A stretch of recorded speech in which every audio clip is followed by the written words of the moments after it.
¿dónde acabará? Dans mes joies, dans mes peines, dans mes choix, dans mes larmes, je laisse aller mis sentiments. Hola, muy buenos días, ¿cómo les va? ¿Cómo estás, Checho, ahí del otro lado? Te veo que estás bien, estás muy bien.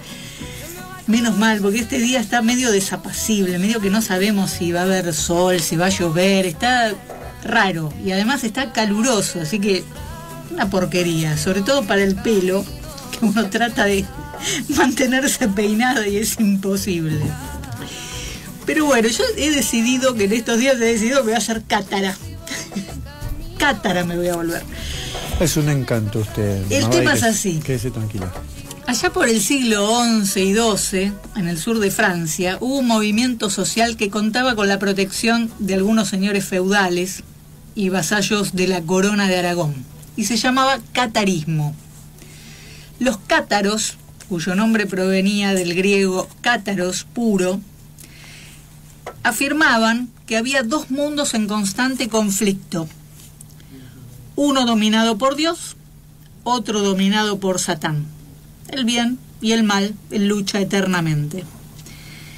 Dios habría creado los cielos y las almas, mientras que el diablo era el creador de todo lo material, los cuerpos, la tierra, las guerras y la Iglesia Católica.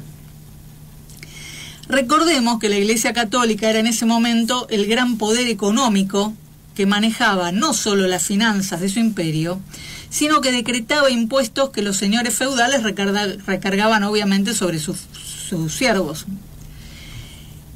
El dinero que recaudaban lo volcaban a dar préstamos, que a veces eran para financiar las guerras, las armas, donde les aseguraban nuevas ganancias territoriales y nuevos impuestos. En general, estos préstamos eran otorgados a bajo interés para evitar que prestamistas de otros lugares los desplazaran. Y de ahí viene esa cosa de la lucha con los judíos en Europa, porque ellos eran los que manejaban dinero, siempre habían sido comerciantes desde tiempo inmemorial, y eran los que podían financiar determinadas cuestiones. Entonces no les interesaba que hubiera otra fuente de financiamiento. Los cátaros se oponían a la Iglesia porque consideraban que la acumulación de bienes era obra del diablo y que para escapar de este mundo terrenal creado por él se debía llevar una vida ascética, huir de los valores materiales para no ser corrompido por el mundo y así alcanzar la perfección. Esta lucha en el terreno de la fe obviamente tenía su correlato material. La Iglesia de Roma, que venía del cisma con la Iglesia Ortodoxa de Constantinopla, no iba a permitir que le abrieran nuevos frentes y le quitaran poderío en el oeste de Europa. Así que empezó una cruzada contra los cátaros. Primero fue pacífica. Trataron de dialogar, el diálogo, el consenso, ¿no? Lo que todos ya sabemos. Pero luego de 200 años de puja, promocionaron la Inquisición. Y así es como empezó la caza de brujas en Europa. La que hoy podríamos llamar operación de prensa contra los cátaros duró un par de siglos. Y en estos 2 siglos hubo una metamorfosis en el origen del nombre de los cátaros y de sus intereses, ya que el que nomina, domina. Cátaros, que proviene del griego puro, así se definían, como con la pureza, lo difundieron como que provenía de catus, gato, que era asociado en ese momento por la Iglesia Católica a los adoradores del diablo en forma de gato o de brujas o herejes. Desde las universidades a las que concurrían los adinerados hijos de los poderosos, aparecieron los promotores de la Inquisición. Y entonces escribieron el Malleus Maleficarum, que publicaron en 1487, y se convirtió en el manual indispensable y la autoridad final para la Inquisición. Lo usaban jueces y sacerdotes, tanto católicos como protestantes, a lo largo de 3 siglos siguientes a su publicación. Como verás, 500 años de historia. En este libro, los eruditos universitarios, bastante machirulos, hay que decirlo, manifestaron que la palabra fémina, mujer, es una derivación de fe y minus, es decir, la que tiene la fe disminuida, la que es infiel o desleal. Y de ahí viene la persecución a las mujeres. Y por eso la Casa de Brujas se centró principalmente en las mujeres. El libro básicamente predica la forma en que se conducirá el poder real a partir de ese momento. Y tiene unas 5 particularidades, 5, digamos, sí, particularidades o cualidades no, porque no son cualidades realmente. Una es la justificación. Ellos siempre justifican lo que hay que hacer por una supuesta amenaza extraordinaria que pone en riesgo a los cimientos de toda la cultura y la humanidad entera, tanto que deben tomarse medidas extraordinarias para combatirla. Y hoy tenemos el mismo discurso cuando te hablan de terrorismo, ¿no? Bueno, hay que torturar a alguien para sacarle información para poder terminar con el terrorismo. Lamentablemente, como vemos, el Malleus Maleficarum sigue vigente.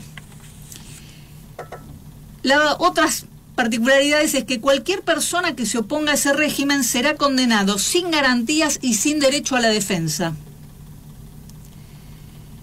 Otra de las particularidades es que todo aquel que dude de la existencia de esta amenaza será considerado hereje, cómplice o hechicero. Bueno, K, ¿no? Además, los inquisidores serán tomados como infalibles y puros, mientras que los enemigos serán inferiores. Y la cuarta, que es la más brutal, tal vez, la condena es prueba suficiente de culpabilidad, de lo que se desprende también que cualquier absolución es prueba de inocencia.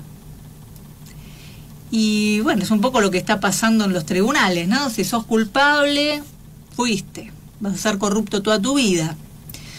Y si no, sos un santo, como ha pasado con los Macri a lo largo de los últimos 40 años. Siempre terminan absueltos y terminan siendo gente respetable que puede disputar incluso una candidatura gubernamental. En esta semana, el juez federal de Dolores, Alejo Ramos Padilla, expuso ante el Congreso de la Nación cómo el poder real, el financiero y supranacional estaba usando a varios inquisidores, entre ellos Marcelo D'Alessio, para garantizar el exterminio de la oposición política. Detalló los métodos de tortura utilizados, como la violencia psicológica ejercida sobre ciertas personas para que confiesen su relación con los herejes y los acuse de brujerías, porque si no serían condenados sin piedad. Y también mostró la trastienda de los creadores de estos tiempos. Mostró audios y escritos en los que los inquisidores se jactan de poder secuestrar gente en aviones indetectables, no sabemos con qué fines. Otros en los que dicen que se filtraron en una empresa nacional de energía e hicieron espionaje durante 1 año y medio. Otro en el que dicen que sacaban la documentación obtenida en valijas diplomáticas. Otro en el que cuenta cómo armaron la causa penal contra Julio De Vido para quitarle la banca de diputado, robarle su vida y encerrarlo en una mazmorra. Cuenta el juez que en la casa del inquisidor D'Alessio se encontró documentación en la que se detalla cómo se llevaron a cabo las campañas electorales, asesorados por un grupo que era asesor del presidente de Estados Unidos, utilizando la manipulación mediática a fin de generar el caldo de cultivo para la derrota del rival político, y algo que más tarde se seguiría usando para poder exterminarlo. Habla de operaciones políticas en las que fueron a buscar delincuentes narcos a las cárceles para ofrecerles un trato que no podrían rechazar, a fin de que ensucien a exfuncionarios del gobierno. Pero también que los estaban buscando ahora para ensuciar a funcionarios del gobierno, que claro, no es el de ellos, era el socialista de Santa Fe. Habla de una red de espionaje que está compuesta por inquisidores políticos, mediáticos y judiciales, y que excede el marco de investigación de la Argentina, ya que hay soporte tecnológico y de inteligencia de países extranjeros, como Israel o Estados Unidos. ¿Es muy diferente a lo que pasaba en la Edad Media? Yo lo veo casi igual. Esta semana, el poder real, mientras tanto, se apoderó de los fondos de los trabajadores que resguardan CES para que algún día se jubilen y los fugó con una corridita del dólar que inventaron a tal fin. También decretó que usarán 7.000 millones de dólares del crédito que tomaron a nuestro nombre para seguir fugándola. En la Edad Media, las mujeres eran el blanco preferido de los inquisidores también por razones económicas. La mujer viuda o huérfana heredaba las tierras y las propiedades.